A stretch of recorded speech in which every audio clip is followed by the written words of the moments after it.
I know both of these women, and I feel safe because I also know that y'all will tell me, you won't, but she will.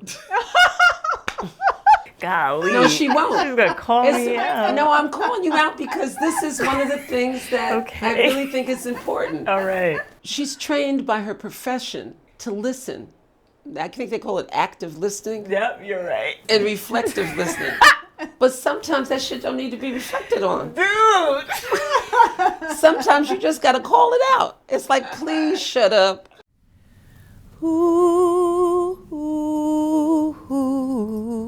Are you willing to go into the cave of your mind? The subconscious part, where memories are stored. Into the cave. Are you willing to go into the cave of your heart, Into where trauma lives? Are you willing to go into the cave of your life, to look for the skeletons that need to be examined? remember our choice. To find your voice? I know. Are you willing to choose the cave when times are rough? Things get rough. When you've had enough? I know sometimes. Are you willing to go into the want cave, to give into the void, up, into the quiet spaces of your being, into the to find your true self? cave, into the void,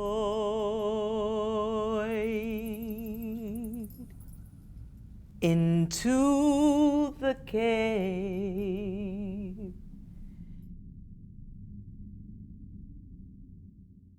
The reason why we're here in general is I want to give people a little more insight into what we do, who we are, why we are connected to each other.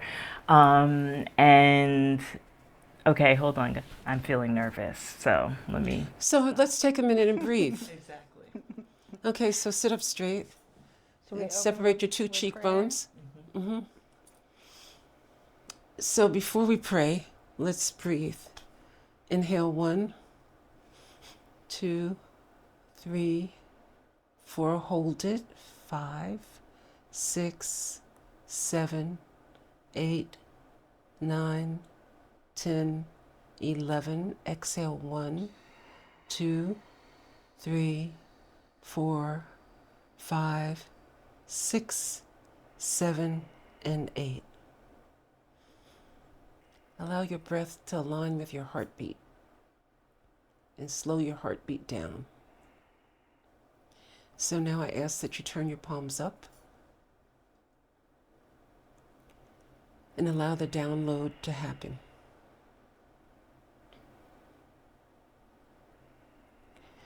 Mojuba uludumari, mojuba boborisha, mojuba ilo shababalo shararun.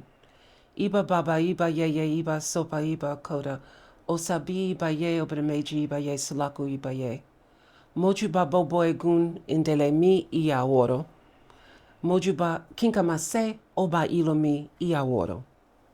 Asheto ibanecho. Greetings to all of our ancestors, all of our Egungun, all of our Egbe.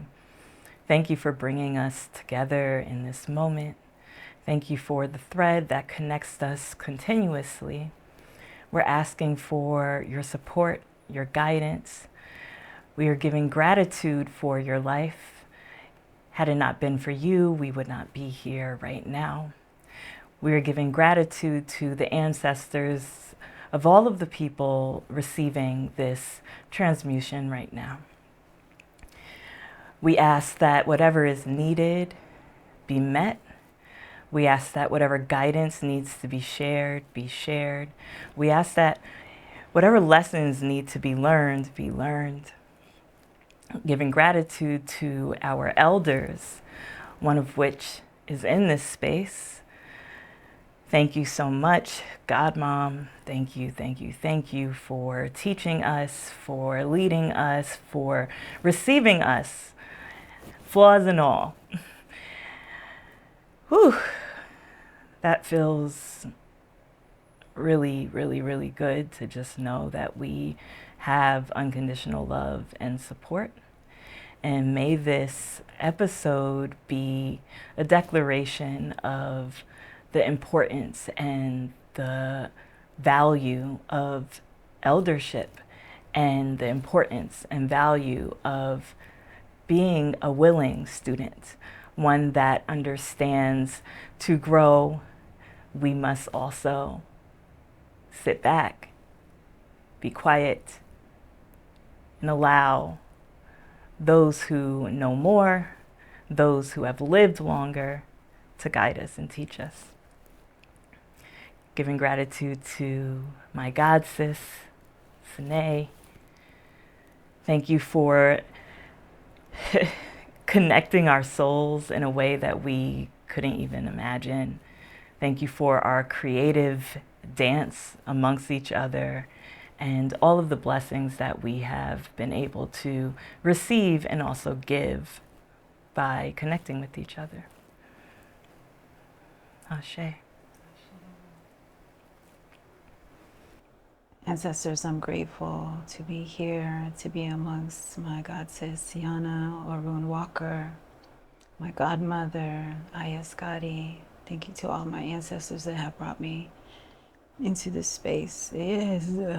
Thank you, ancestors, for guiding my path, for guiding our journey together, for the dance that we do, the three of us, for the eldership, for the mentorship, for all that my god sister and my godmother bring, how we enrich each other's lives. Thank you for this moment to share with the world, with our community, how we embrace each other, how we love each other, how we have moved with each other throughout the years, how we've supported each other.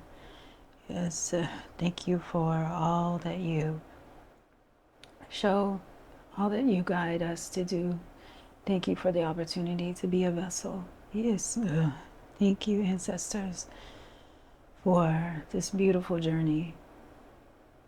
Tokozani. Ashe.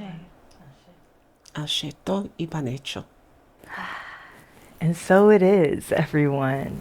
We have arrived. Thank you, Jima, for reminding us of the importance of prayer and grounding and starting things off from a surrendered space. So I just ask that you keep your palms open so that you can keep your heart open and your spirit open. Thank you. It's a reminder. Thank you. Thank you. Can I keep my legs open? Okay. Yes, actually, you can. Yes, actually, you can. That's a great question, though, because there's a lot of rules. You really, really know. We are learning about the rules and the regulations and the taboos and the what you should do as an initiate. Remember that taboos are made by man. Ashe. Oh. And we be woman, or woe to man. And the thing is that in order to be receptive, you have to be open. Yes. And the root chakra cannot be cross-legged, closed, tight. That's one of the reasons why people are so suppressed and neurotic and have so many issues, because they don't open their root chakra so that they can release the past and be receptive to the present so that they can create a future. So yes, keep your legs open. Yes. You heard that. Except I'll give you when not to have them open. Okay. Okay, it's cautiously and selectively. You have them open at other times. Okay. But until then, they should be open so that you can be. You have to have everything open. You can't have your legs crossed and your heart open. It's your body constricts. So in order to do that, you have to release it and open it up. Okay. That's it. Look, like, that's it. So as we are opening up this episode and this conversation, do you guys want to know what the spirit animal is? Yes. Yeah? I want to know. Okay, so Jima, every episode, and I know you're not gonna be like, oh, that's a big deal, because it's like, of course that happens. So literally after every episode, there is a insect or animal that just appears like when it's done, and it gives me instructions on what to talk about in the next episode.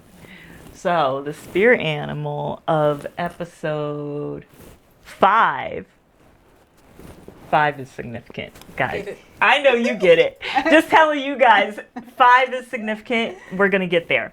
Oche.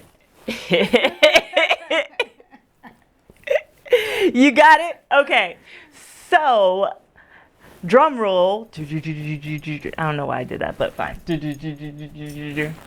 The spirit animal of episode 5 of Into the Cave is the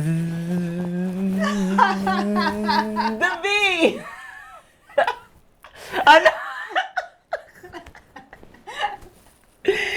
Oche, bee, honey, Ochun, creative, Yes. receptive, Yes. beauty, growth, initiation, female energy. Yes, Oche. Yes. That is it. Okay. So you guys know me. I like doing research, right? Gma just ran through the list of symbols, right, that the bee holds in the energy. And I'm like, okay, I'm curious. There was one time where there was a hive that just came into my backyard, and, you know, I have gatherings, community gatherings. So if people knew about the hive, they would be like, get rid of this thing. Like, why would you allow the bees to be there? Someone could get stung. Someone may be allergic, right? But the bees told me, just watch us. So I went out every day. Mind you, I was going through a ceremony at the time. And they left the day my ceremony was complete. Yeah, I get it. Yeah. And I looked up, okay, what is it about worker bees and the queen bee? And I'm like, why do they all follow the queen bee? Well, because if the queen bee dies, they all die. If the queen bee dies, they all die, right? So I'm like, okay, so then what is the symbol, right? As we're talking about eldership, what is the symbol? It's like, when do us, the worker bees, gather around the matriarchs of the community and make sure that they are fed, make sure they are taken care of, make sure they are being warm? Because the bees in real life, if the queen is cold, they will vibrate their wings To create a to shift in create temperature. Yeah. warmth for her. There's also times where if the queen is not able to produce, so this goes into the conversation about eldership too. There's some elders that are still students, and there's some students that are elders as well, right? Meaning you can't follow the guidance of everyone just because they have a certain... they old. Right. Because they're old, or they have a title of... Right. blah, No, blah, sometimes you need- being old is significant. There's a difference between being elder and old. Old sometimes mean you're still in a past paradigm that's not necessarily progressive. The other thing that I'd like to have you consider is that, truthfully, if you are alive, you're always a student. You never stop being a student. Life is perpetual perfection and progression. So we're always students. And wisdom doesn't happen. It is experienced as embodied. And it doesn't happen with age. Right. It depends on which incarnation you're in, what you come here with. So, you know, you can't always think that because a person has been on the planet for 73 years, that they're wise. All you know is that they've been here 73 years. You can't even judge from their experiences whether they're wise. Right. Where that you know that they're wise is if they have information, which translates into knowledge, and then knowledge after some evolutionary processes becomes wisdom. But it is not necessarily chronological or even with title. Titles are man-made. Yes. Women, by nature, are creators because of our womb. Right. Whether you bear children or not, you bear creativity. One day I hope to be wise. That, see, when she says, one day I hope to be wise, this is a part of the reason why I love her as a godmom, because I see her as wise. Like, when I have issues, let me see, she's going to say no. When I have issues, I'm like, Gma, this is what's going on. Da, da, da. And she's like, do this, do that. Did you do A-boy? Da, da, da. Do this, that, right? And I'm like, okay. And there's times where it's challenging too, because sometimes she tells me truths. And she don't want to hear it. Yeah, see? That part. The great thing about being a Gma is that it doesn't always work. Sometimes being Gma, that's what they call me. It's godmother. So it's not birth mother, it's godmother, meaning that the divine created a relationship between these other spirits for us to be related to. So God in the sense of divine, not in terms of anything. Now, we consecrated that relationship with some ceremony, some of which we will not share with you. Right. Ain't your business. You get to know what you experience. However, regardless of whether it be a cup of tea or a meal, a hug or an embrace, that would be the ritual, that would be the ties that bind. So Gma, I very affectionately accept, because with over 40-something years of being a practitioner, I have very few godchildren, because relationships have to be organically connected, and I ain't selling nothing. you know, I ain't selling nothing. It's like I have some children that I birthed, and I have some children that I birthed in ceremony. But I don't need 50,000 children who don't listen. I need relationships that bring workability to our lives collectively, so that we have lessons that we share. I learn more from them than they think they learned from me. G-Mom, why did you say yes to us? Well, each of you was different situation. With Suné, she found me. I don't know how you found me. Somebody sent you to me, and I was like, who sent you? How did you find? I believe it was through Danny. There was someone who connected me with Danny, and Danny said, there's... Danny is somebody that I have loved since I was 12 years old. Okay. Still Not only love. is he fine, but he's also very talented. He is a very wonderful man. And I had a crush on him as a teenager, and we have become best friends over our lifetime. I think he's 80 and I'm 73, so it's been a long time. So I don't remember Danny. I don't remember you telling me Danny. I remember somebody else's name that you mentioned to me, and I can't remember who it is, but it was somebody else, and I was like, yeah, okay, whatever. But it was really about the way that you occupied the space with me. I was like, oh, she's a sweet person. I like this sweetness. And this one, she was with this man that was very aggressively pursuing. We're going there. Oh, she was with this man that was very... No, the man was aggressively pursuing me as his godmother. Right. And so I met him at a coffee shop because I wouldn't let him come to my house. But there's a reason why I didn't let him come to my house. And I hope he sees this so that he can get it. But the reason I let him come to my house is because his spirit had too much... it was dirty. Not because he's a dirty person, but because he didn't do the work to clean himself. Like we all walk through mud at different times, and you just have to clean it off, because otherwise it gets caked on. And unless you planting something, it ain't going to be good for nothing other than be just collective other people's mud, right? Yeah. So he was pursuing me, and she was with him. She very quietly said, I'd like to be in a relationship with you. That's not her words. Those are my words.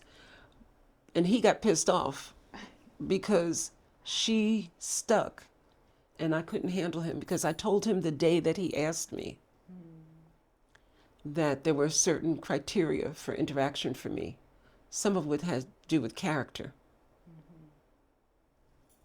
And his character just never evolved. And it continues to be. In Spanish, they say sucio. I was going to say another word. But the truth is, until he's willing to do that work, he's not going to find a spiritual home. And then it's odd because all the women that he's ever dealt with wind up being somehow in the circle that I engage in. And I don't know these women. They're like 20, 30 years younger than me. But they show up in places. I was like, wow. They all have one thing in common. They're all beautiful women with very creative energy and very, very compassionate and generous women, which is another thing that he's good for. So what attracted me to these two women was that, one, they both had this sweetness that I identified as it relates to the Orisha that I walk with. And also a sweetness that was just their natural way of being. Like they didn't need to get initiated into sweetness. It's how they came here. And I said yes because I said yes, then I had to go ask if it was okay. So I asked if it was okay, and it was like, Iaife, which is absolutely yes. So that's how it happened. Thank you. And they didn't even know each other, but they're thick as thieves. Yes. That's what I was going.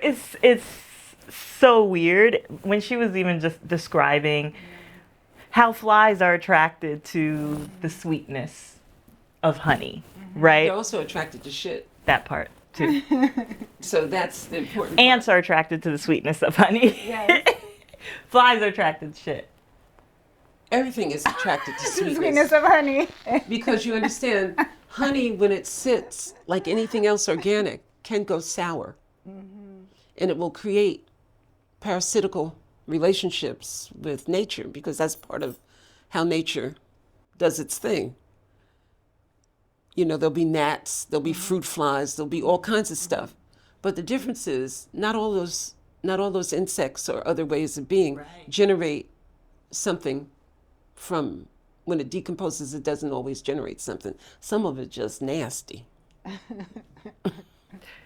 So when I'm hearing Jima talk about, you know, the state in which she met us in, and when I hear her describing the dirtiness of not certain individuals, the dirtiness of humanity and the importance of actually understanding, oh, there's mud on me, I need to clean that off, and understand that if we don't do that, then you can't expect people to want to welcome you into their space because you're dirty. And you and I have very similar They said nothing. we have very similar histories when it comes to relationships. Yes. And I just want to hear, based on where you are now. Uh-oh. Yeah. Based on where you are now, how has that impacted your choice in partners and your artistic expression? Be gentle with yourself. You mean how has the initiation? Mm-hmm. Be gentle with Initiation? yourself. I will. Well, I feel that initially there was a relationship that I was moving through when I came to Jima, came to Mama Scoti, and that grounded me in a way to let go of that relationship, and also grounded me in spiritual practice, a daily spiritual practice, creating my altar, you know, praying daily, praying at specific times, and that moved me into, it moved me into a groundedness, I feel. And with the initiation that I just came through, that allowed me to understand why I was attracted to certain energies, and what within me desired those energies, what within me needed to shift so that I didn't, so I don't attract those energies, so that I am stronger in my own masculine, in my own masculine, in my own energies, and, you know, aligning my chakras, you know, just being fully embodied in who I am. And so I also really just want to say that, Jima, like, I so appreciate your willingness to be with me throughout. You know, I know that Always. you know, like that no matter what decision, what direction I go spiritually, that you always embrace me. Always. Yeah.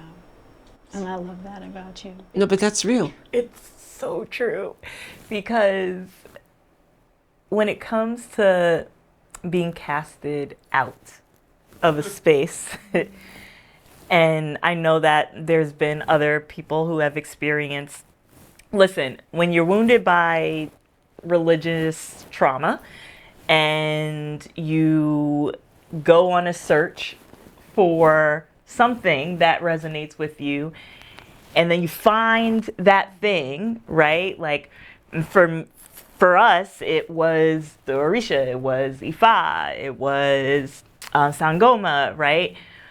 But finding that thing and then and Palo, and finding that people are still people, that you can resonate with something and there can still be a certain sect of it or a certain group that might not gel with you, or you might not gel with them. And something that you mentioned about Jima that I really think others can benefit from, other elders, excuse me if I'm out of line for saying that, but I think if other elders can understand what it means to truly love unconditionally, and to, when you make a decision, like, this is my godchild, like, this is my baby, you don't abandon them, because that can be re-traumatizing. You don't know what people have when they're coming to you for support and help. So when you turn them away because of a judgment, or because this is the way it's supposed to be, and if you do it this way, you're out, is that true parenting? Like, is that healthy parenting? So let's just deal with the shit that's in the room. There's a distinction between spiritual practice and religion. Religions are social constructs that are usually politically motivated as power dynamics. Spiritual practice transcends the human need to control that which cannot be controlled. The spiritual practices that anchor us have something in common. What they have in common is they transcend human capacities and human understandings, and reside in a place that goes to the source of all that is. So them religious people are just as dogmatic, regardless of which orthodoxy they have. Doesn't matter whether it's Christianity, Judaism, Ifa. It is not the spiritual practice. The spiritual practice is aligning yourself with the universe and all that is in the source of creation. In Rastafarian, they say I and I, because it's the acknowledgement of the oneness of the human being with the rest of the world or universe as we know it. In Christianity, they talk about I am.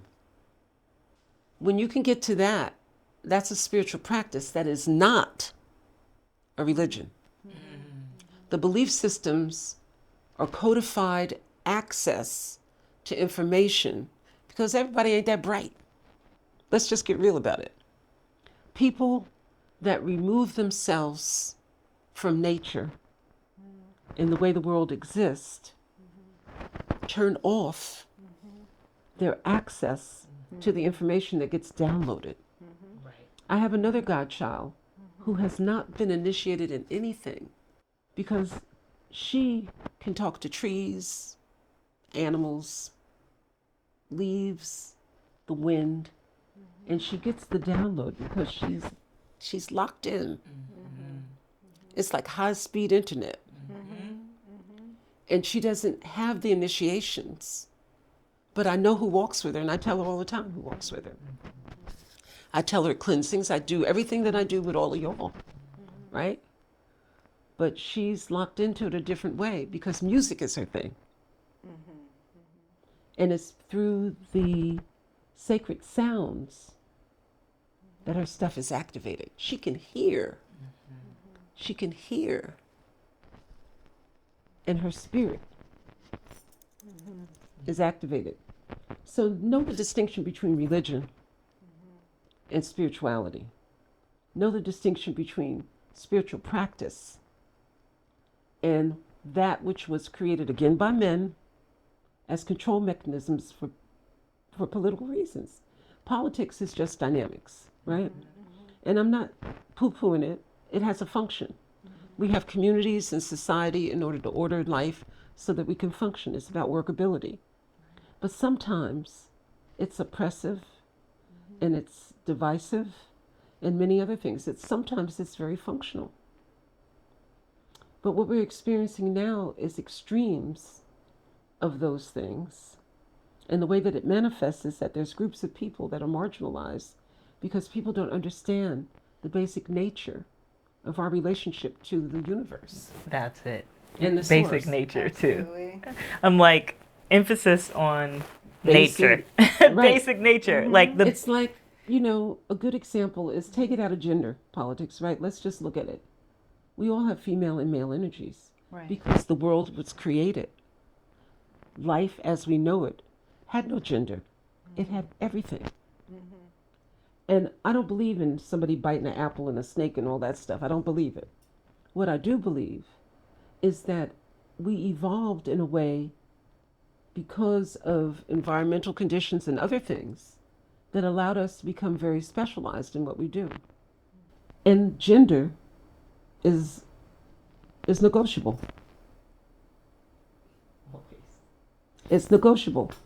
I'm woman because you say so and you all agree that I am. That's it. But I could be something else in a different context. I'm called mother because of a linguistic thing, not because of anything else. We agree to that. These are all constructs. For sure. So those distinctions are problematic. And I guess the reason why this whole thing about being outside or being cast out or something is like you can't walk lockstep with an orthodox practice. It's a good thing because it allows you to see, because orthodoxy doesn't always allow you to see yourself in the other. Because it makes a distinction between those that are and those that aren't. Right. But when you can see yourself as the same as the person that you're with, it's sitting with, regardless of what they believe in. That's the key. That's an alignment. Alignment is the name of the game. Alignment. Okay, so something's coming up for me right now. Are you ready? Okay. Because I'm in my head, I'm like, okay, do I say something? Do I not? And then I realize I'm like, oh shoot, if I'm up here, I am not being present right now. So what's coming up for me is I have received some feedback in the past, some feedback in the recent past just around, consideration and awareness and things like that.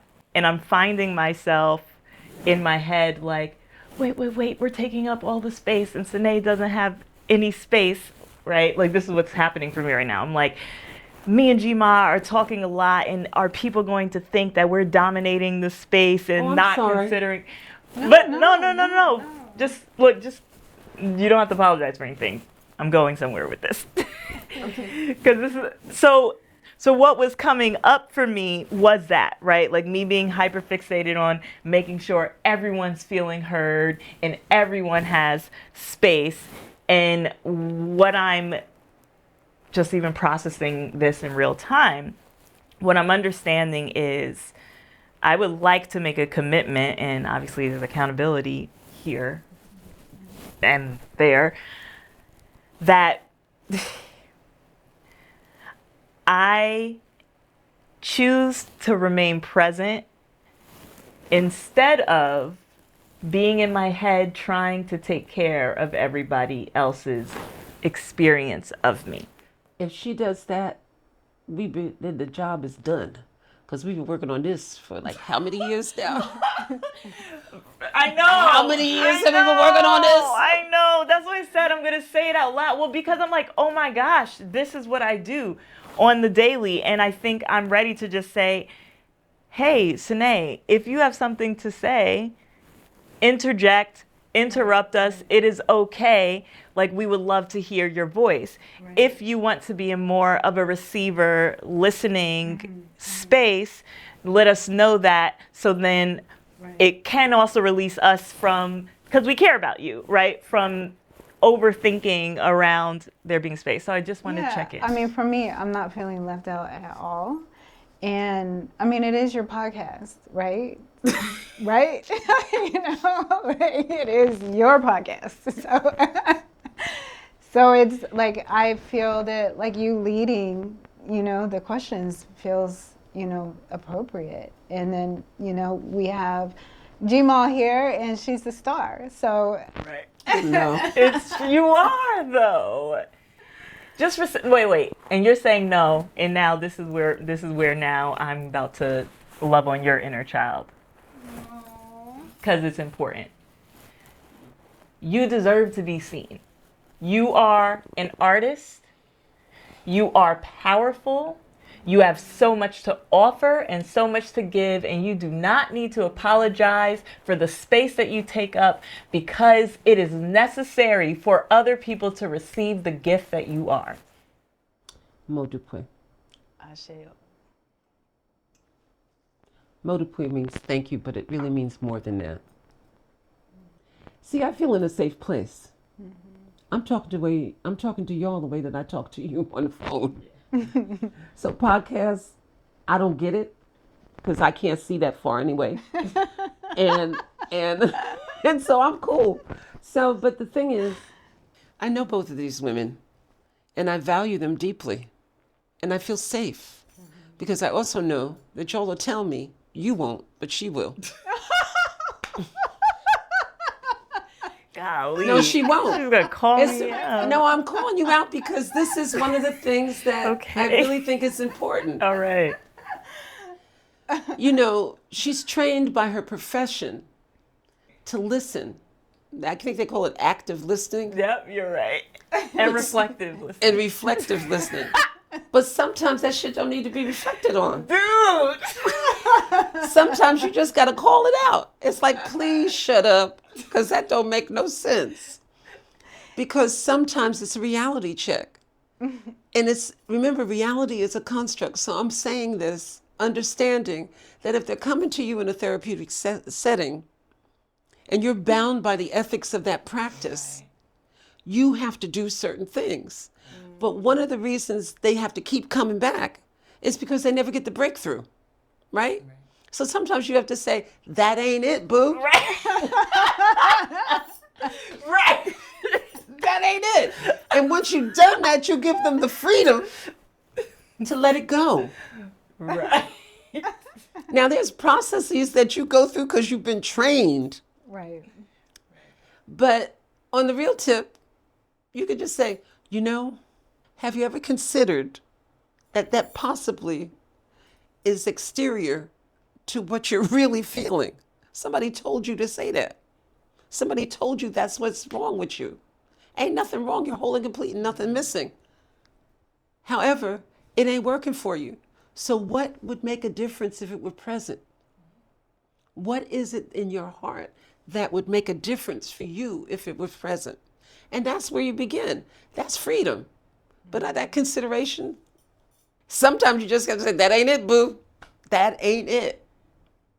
Well, And interjecting. Yes. Yes, today. I really loved when you spoke about our connection with nature and just like you know, our relationships, just even through our traditions with the spirits that work with water, with fire, you know, all of the things. What would you say? How has your relationship changed? You know, from like when you first came into spiritual practice and where you are now. I experienced the world through my body. I touched the world. And I came to spiritual practice through movement because I was a dancer. I had been cerebral. You know, I was in political science and was in law school. And it was good because it was easy. I mean, I could smoke that stuff because it didn't require anything from me. But one day, I have an uncle, his name is Ben Franklin Jones. You can already tell his mother was tripping. But he's an extraordinary artist. And he took me to a dance class. And in that dance class, I began to feel something that I had never felt before. It was a kind of freedom of expression, a place where I could be myself. And I was awkward as all get out. But the drums, the singing, and the movement opened me up. So that's where I began. When I first received my first initiation, which was the beads, they made me do a bunch of stuff. I didn't quite understand why, but there was one thing that I always knew. Being close to the water, being close to the mountains, camping and being in a place where the lights and the concrete and the buses and the cars was gone, allowed me to be in a different place in relationship to the world was just invigorating. So I tried to meditate, but I couldn't sit still. So I began to walk and move, and it was activated. So my practice stayed primarily with the music and the dance initially, because they say a song is a prayer twice said. And a dance. So if movement, in some cultures, particularly in our culture, talking about the spiritual practice, there's no distinction between music and dance. It's one and one, and the song has to come with it. When we praise, that's what we do. So that was a place where I could get that.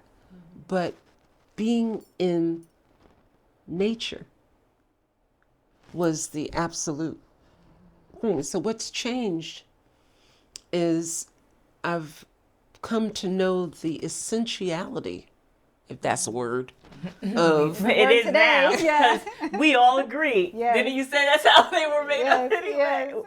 yes. of it is that I have to be near water. I currently live in Chinatown, and there's no water there. And I am the unhappiest I've ever been because there's no water. Oceans, lakes, ponds, fountains. I need water. So my spirit is activated when I'm in nature. So what's changed? Just recognizing what's essential for my life to work. And I also noticed that my observation of human behavior is that when people are disconnected from nature or from an appreciation for the land, the water, the plants,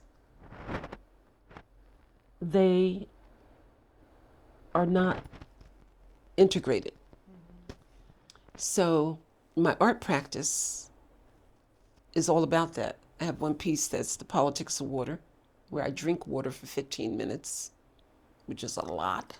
I have another practice.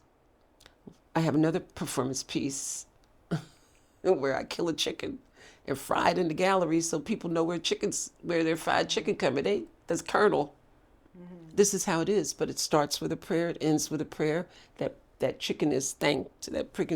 So there's these things that I do that are to share through art what we know or what we knew and have forgotten. And it's valuable to me for generations after me to be connected like that. So what's changed for me? It hasn't changed, it's progressed. You know, and I know that to be true. And it doesn't matter which spiritual practice you're in, there's a hardcore anchoring in the relationship to the universe. Yes. And that's really what's hardcore. I have some thoughts. Okay, share them. Yeah. So when we're speaking of, movement and needing nature and kind of feeling the difference between when we are close to nature and when we are separate from nature, and even the difference between how we pray and how we meditate. A lot of us, including myself, and I just heard Jima say it right now, are under the gaze of society's idea of what meditation is, because what has been marketed has been a more Eastern perspective of how it looks to meditate. But if you look at other cultures and really take into account every individual here on this planet, prayer looks many ways. In some areas, prayer is the way that they eat, like what hand you eat with, right? Like in some areas, prayer is moving your body, right? In some areas, meditation is running to the point where you are no longer here. You're somewhere else, right? You're in a trance state. Like there's so many forms of prayer, and I would love to hear, where are you now that you've gone through this journey and you are now entering back into the gallery realm? How are you praying now with your art? Siana.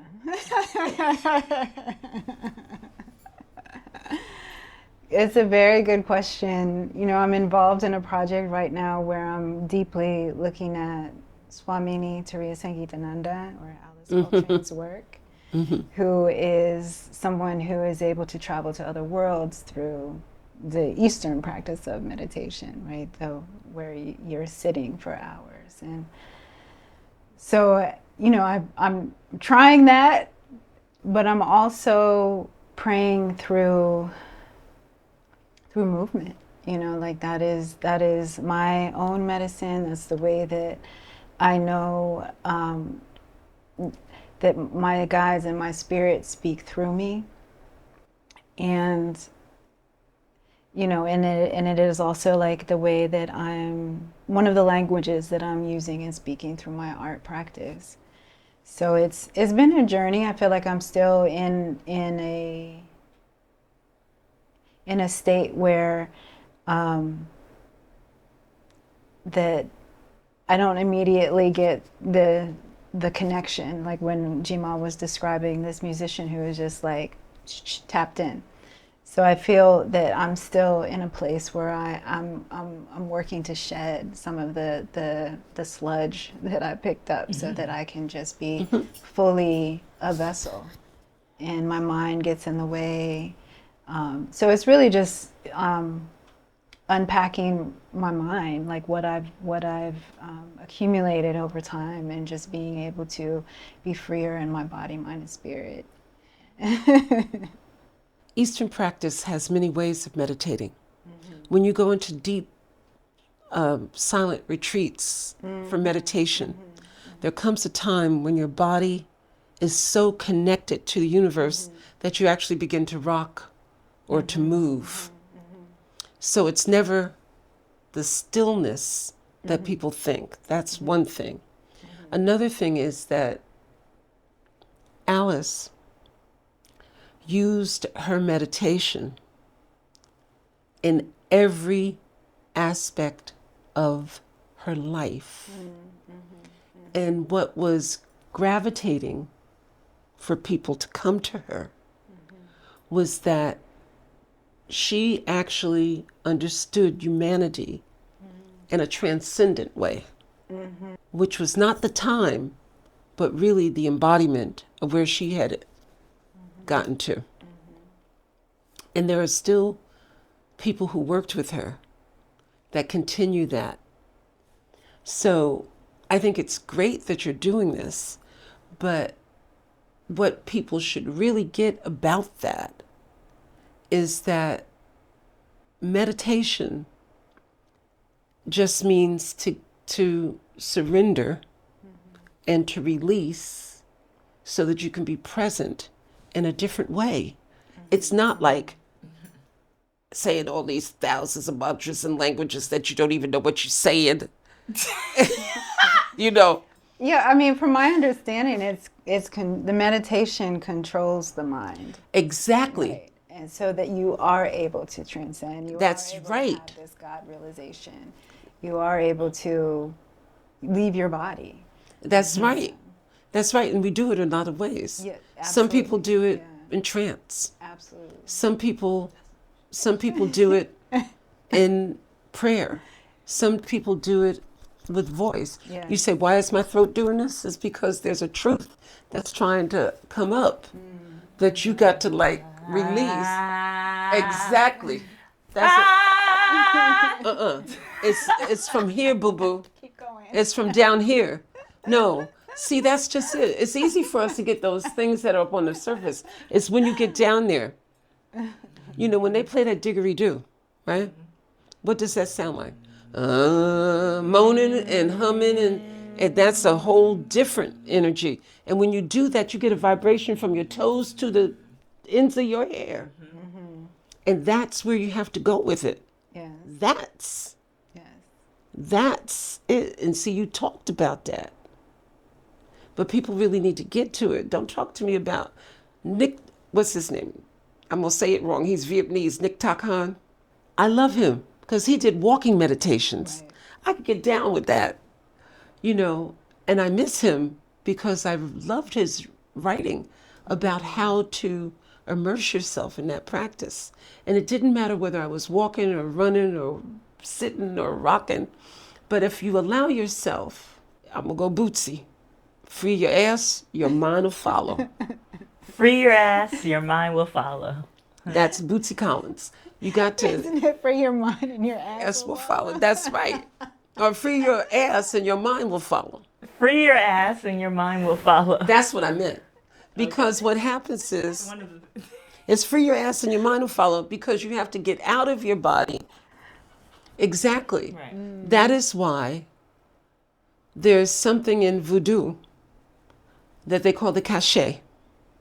There's a rhythm, just like there is a sound that will connect with something outside of yourself, bigger than yourself, but at the source of yourself, that will disconnect the body from the spirit and allow you to travel.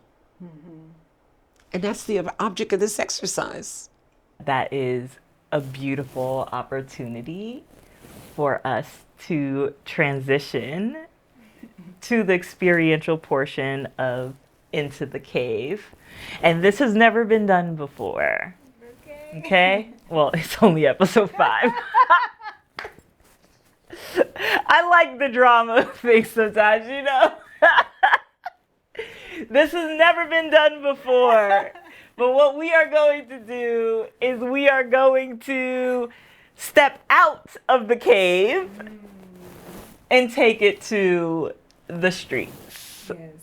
Leimert Park, to be exact. I should. Yeah? To really be in our body, connect, and also have an opportunity to give some of that healing energy out, because gentrification is happening in real time right now. And I think it's important for the tradition of what Leimert Park has been as a space for us to exist and feel more connected to our culture. I think that is something that needs to be remembered and captured.